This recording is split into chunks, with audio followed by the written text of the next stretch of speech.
Thank you very much again for being here, and thank you to all of the presenters so far. It's amazing as we listen to you speak in German, which Carrie and I do not speak. What I concluded is that talent experience, talent management is actually a universal language. And some of the words that we heard over and over again were purpose, connection, values, and these are the things that we are going to be speaking about over the next 25 minutes. We're going to talk about a topic called reframing and the power of it to start to look at the problems we're facing as leaders around talent through different lenses. But perhaps before Carrie and I introduce this topic, I'll share a story to give you how reframing comes to life. So, about a year ago, I had the pleasure of being with one of my colleagues in a client meeting. And as you often do, you talk about your family and your children. And my colleague was discussing the conundrum she was in because her daughter, my colleague was investing in her education, post-secondary, university, said, "Mom, I would like to be an automotive technician." And so my colleague kind of gasped and said, I didn't spend all this money to have you be an automotive technician, And why? Why is that? When you think about an automotive technician, what are the things that come to your mind?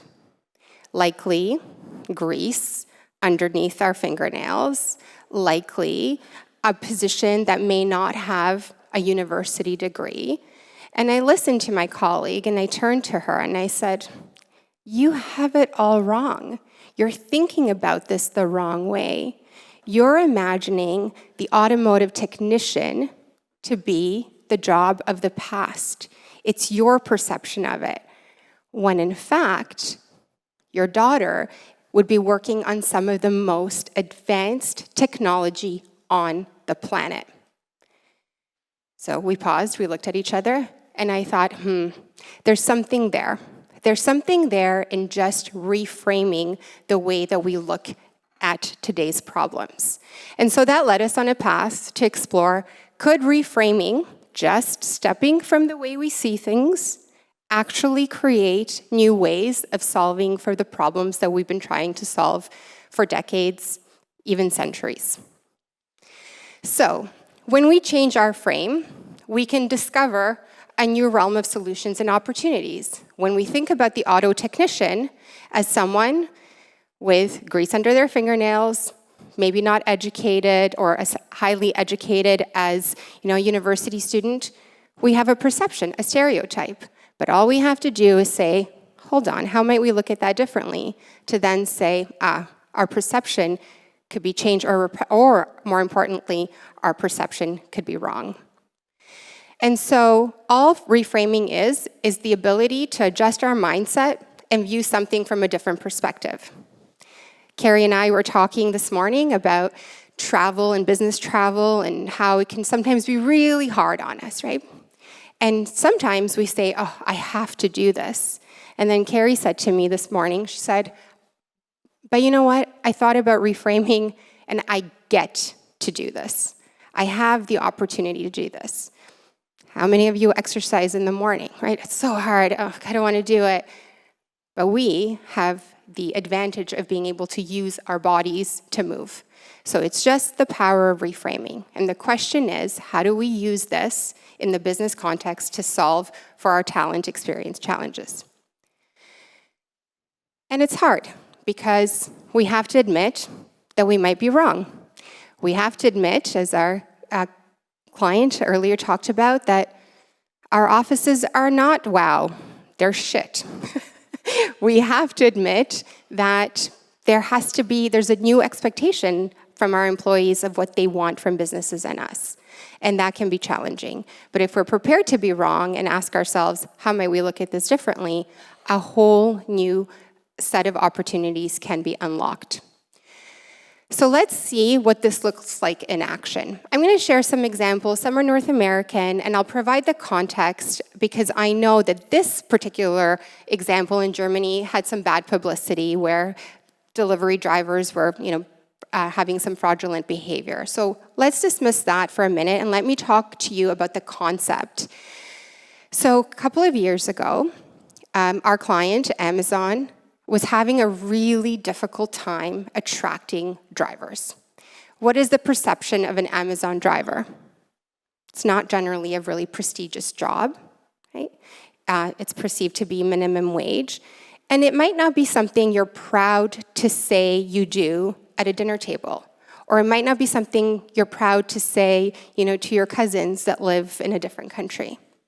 So we sought to understand different truths. You talked about special secrets, right? What are the human secrets? We sought to understand what actually matters. And so we reframed for Amazon. You're not a delivery driver.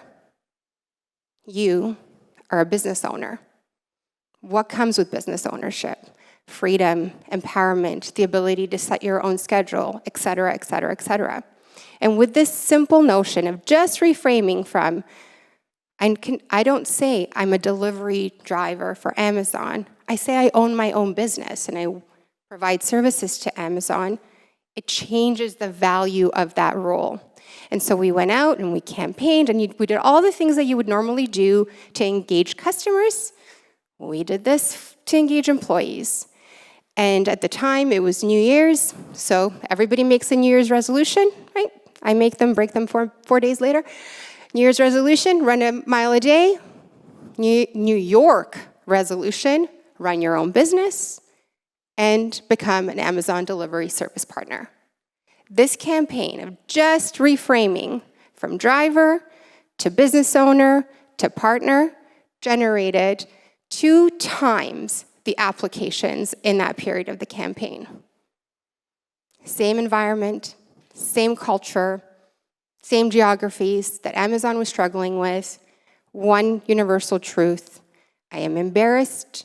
I would be embarrassed to say I'm a driver. I am not embarrassed to say I'm a business owner or partner. Execute campaign, and here are the results. One example of reframing. Another is Patagonia.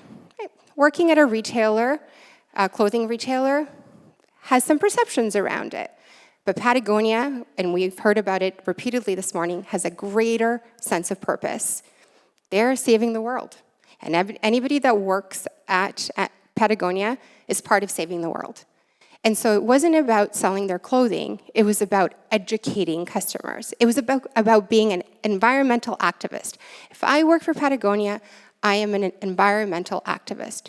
Same job, same clothes, sort of, but a completely different sense of connection and purpose to that organization. And so they have done that repeatedly. Working for Patagonia is actually how I get to be an environmental activist, a simple reframe. Any other organization can sell clothes. Patagonia, they're saving the world, and if you're working for them, you're helping to save the world. And then, of course, the most fun example that I didn't know about, but I know is happening here, you're already doing it. Right? There's a perception, and then we created the Berlin or the German garbage man.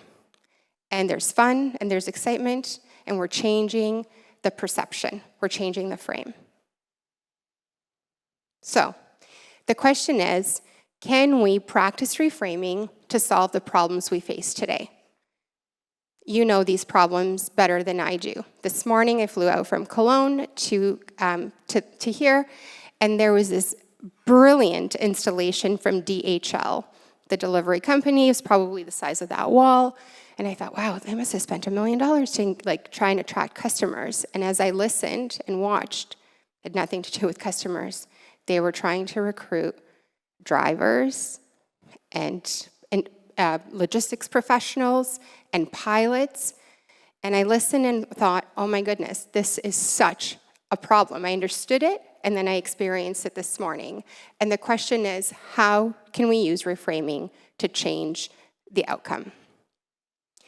And so what I'd like to offer before I turn it over to Carrie to share some of the how is to just think about this concept as you're looking through to solve some of your challenges.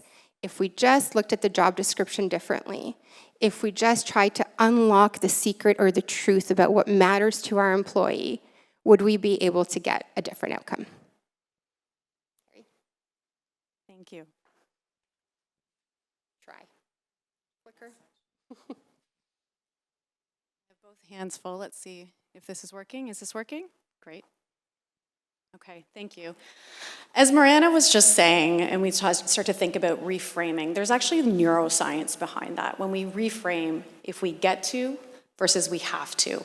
And when we start to think about the younger generation coming into the workforce, I sat and listened this morning across multiple sectors, and we're all experiencing the same challenges in different ways and at different times, but they're the same challenges. And in order to help reframe, we need to find out what actually matters to them. What is their voice telling us versus us looking at the studies and making the assumptions? We need to bring them into the conversation of what matters most. This is a stat that all of us in this room live and breathe every day. I know we all know this, but they are telling us in their own voice what matters, and they want to have enjoyment in the job and in the career that they're choosing. It is purpose over paycheck. This morning, or this afternoon, we had the privilege of hearing from Lufthansa, Steel, and Aquila Capital, and hit on all of these. That the younger generation is looking for that opportunity for self-fulfillment, meaning over money, making a difference, work-life balance in a different definition. What does that mean to the individual at the life stage that they're in at the moment? Advocacy for sustainability. We heard sustainability across all three speakers. And perfect fit for culture. And I absolutely love the quote, the Benjamin Franklin quote, when you talked about if you are involved. And this is what we mean by bringing them into the conversation. Hearing in their own words what matters, and then how we reframe that in the advancement of their career and bringing them into the workforce. So Morana was just actually speaking about acquisition. She was talking about what she saw at the airport and realized that that was all about the acquisition and bringing them into the workforce. Once we actually have done that, let's talk about the engagement. I just used the term work-life balance, and I'm sure that I could ask each of you here, in English or German, what that means to you, and we would all have a different definition, because it depends on the moment that we are in the current life stage that we have. What do we value? What do we value in that balance? And then digital engagement. We know the younger generation and Gen Z is the most digitally advanced generation to enter the workforce.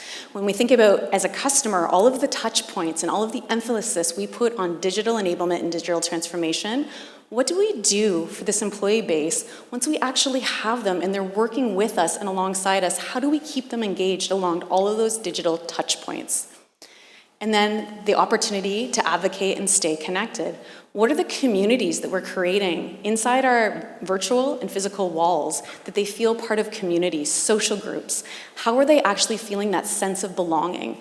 And that's really when we start to talk about the difference between employee experience and human experience, is that sense of belonging. And that brings you to the retention. And you are the perfect fit for our culture, because we know that if we can actually go through acquisition to engagement to retention, it's then not about that cycle of retention and cycle of turnover. It's a very different conversation when it's cost reduction or revenue expansion, the ROI on a longer tenured employee, and the retention involved. And that means that you feel that you're a perfect fit, you belong. So we're going to take reframing just a little step further, and we're actually going to add the idea of ruthless reframing around the cycle of retention. And what you see here are obviously images of within healthcare. We know that healthcare is a sector that has an aging demographic. We know that it's a traditionally very hierarchical system where we have doctors, nurses, surgeons, and then we also have frontline team members. The type of team member that actually delivers the meals, cleans the rooms, is security. And these are the types of roles that we're actually want to talk a little bit about. So let me set up what our client challenge was. We are actually working with a very large US healthcare system that was an amalgamation of 3 different systems. And when I say large, I mean 60,000 employees, and more than half of those employees would be what you would call frontline team members. as I said, across delivering food, patient security, patient access, how are they greeted when you come into the hospital? These frontline team members were actually being referred to as the invisible frontline, meaning this is the group of people that make the hospital run, that actually greet the patients, that were feeling very unseen. So what we were able to do through ruthless reframing, and it's part of an ongoing cultural transformation, is we brought them into the conversations. We've been having conversations at the leadership level, the supervisor level, and down to the team member level across 5 areas across this very large US healthcare system. And what we heard in their own voice was both humbling and amazing.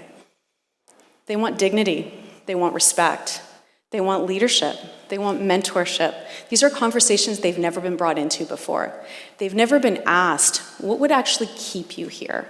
So then as we started to peel back what was actually happening in this very large US healthcare system, they were seeing a real divide between frontline team members who came to them pre-pandemic, there were longer tenured employees, versus newer employees who came post-pandemic and were turning at a rate of 100% turnover in some of these areas in the hospital. So we've changed and reframed this conversation to make the invisible visible.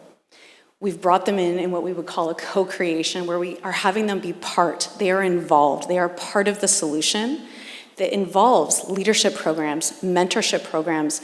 We heard earlier, but we need to look at how we're doing talent and development. They want to be invested in, and they want career advancement. They want to see the path to career advancement.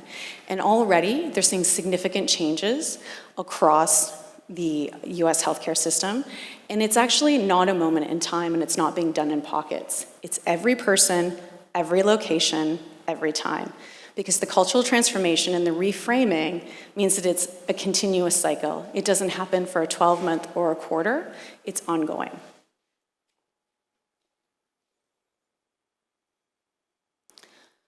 Okay, so as we keep going, let's take a look as we start to think about some of the areas that we're seeing really high vacancies. Morana gave the perfect example around a mechanic and reframing that into being an automotive technician.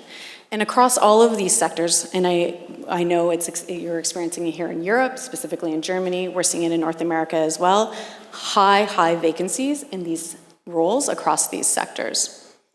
So if we take the opportunity as a group to do some ruthless reframing, I'd like to invite each of you, if we start to reframe thinking about being an information technology individual. So we take that from the perception to the opportunity. So the perception, if you're in IT today, long hours, high stress, no such thing as work-life balance. And if we were to reframe that, how would we reframe that? What comes to mind? I'll start you off. Innovation. If we were to reframe that, if you're part of technology, it would be innovation. Anything else come to mind? Yes? Perfect. Efficiencies, time saving, imagination, creativity, versatility. As you can tell, we're very versed in ruthless reframing, but it's all about the perception and then actually bringing them into the conversation so that they're feeling the same way.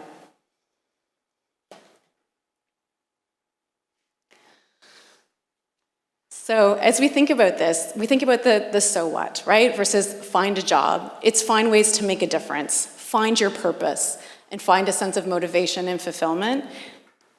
We heard that this afternoon across all 3 speakers, and I know we're about to have one more great speaker, but this is what the workforce is looking for today, and we need to bring it to them.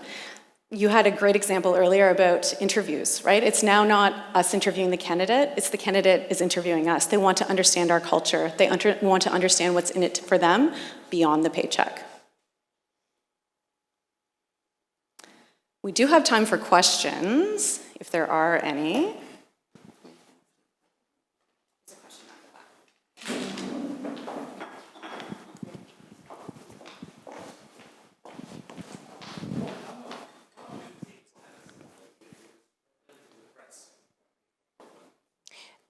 So I'm not sure.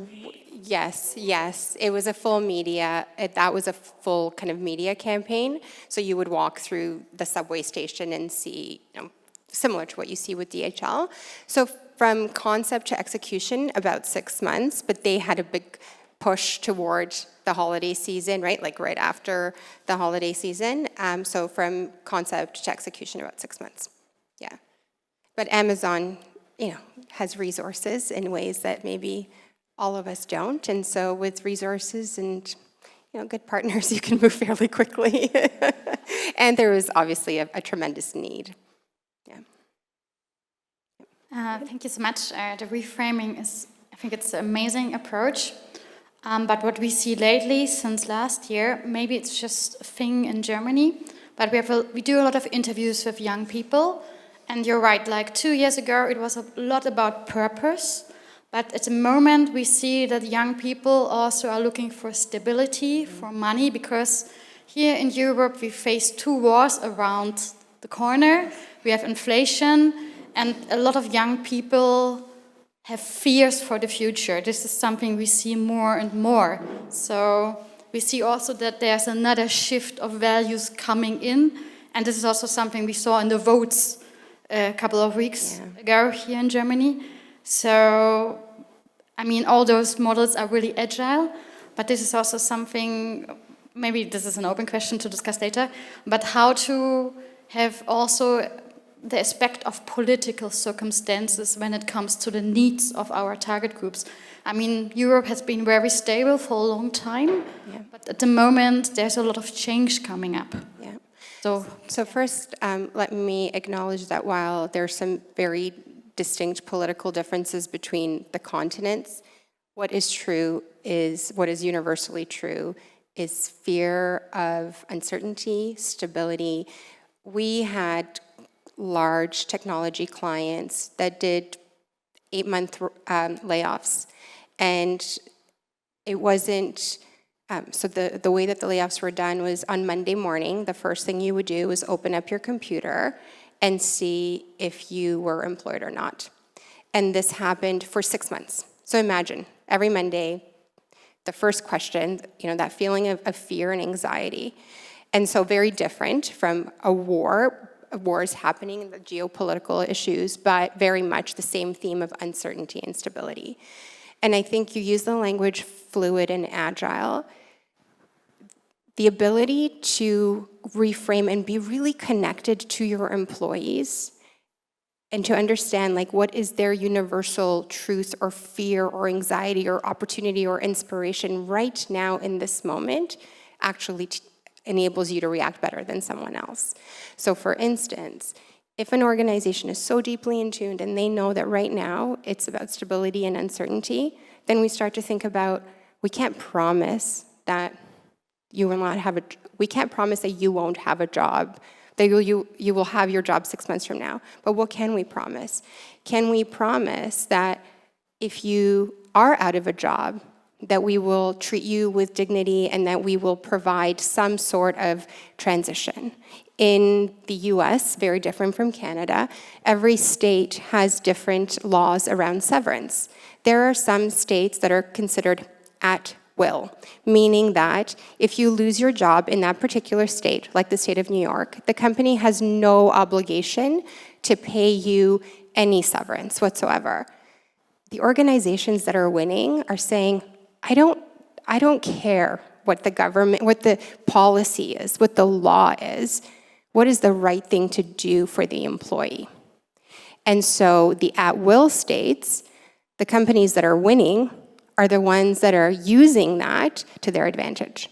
So the question is, how do we stay really connected to know that today it's about compensation, stability, certainty, whereas, during the COVID era period, it was about how many stretches and how many walks and is my dog allowed to be on Zoom, et cetera, et cetera. The needs have changed. So that would be, and it's not a simple answer, but I think the closer we are to the needs of the employee at the time that they have them, the better served we are.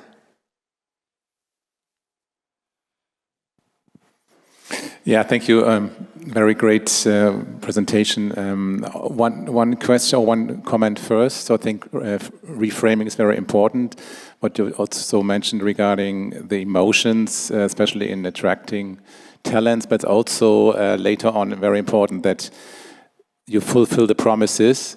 So otherwise, you have to restart, and that's not what should happen.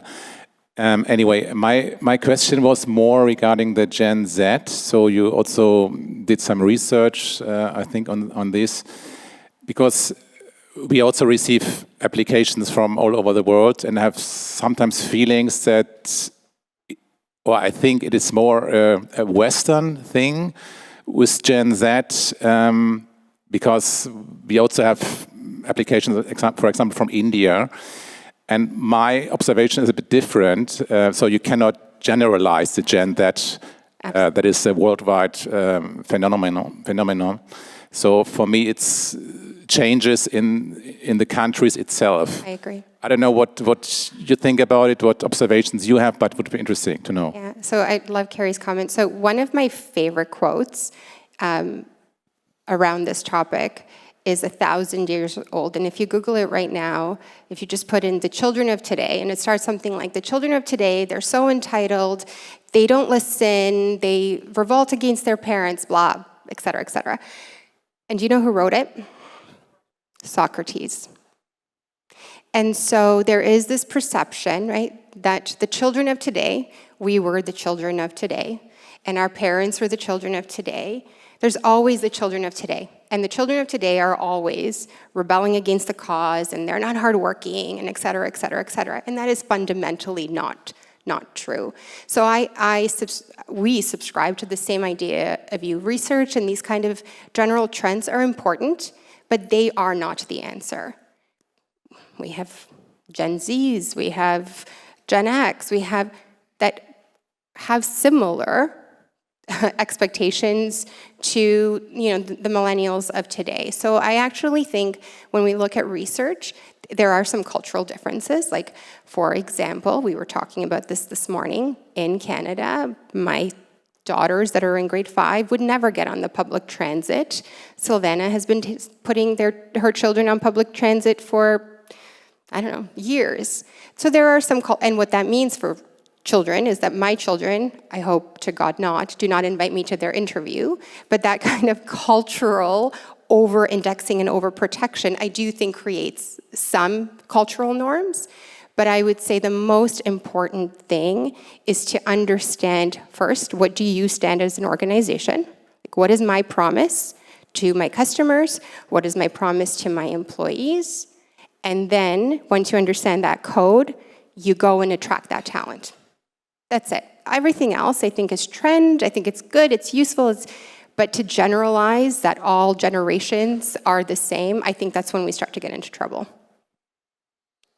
That's more of a personal opinion, I think, than a, maybe a public one, a professional one.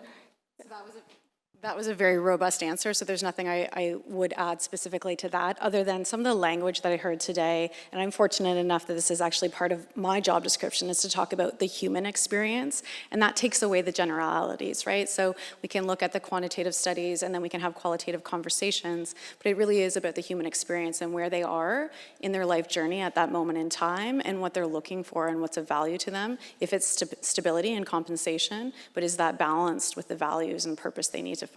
But I really think that's where we start to have the conversation around human experience versus just employee experience by generalization. So, thank you very much. Thank you very much. Carrie and Morana.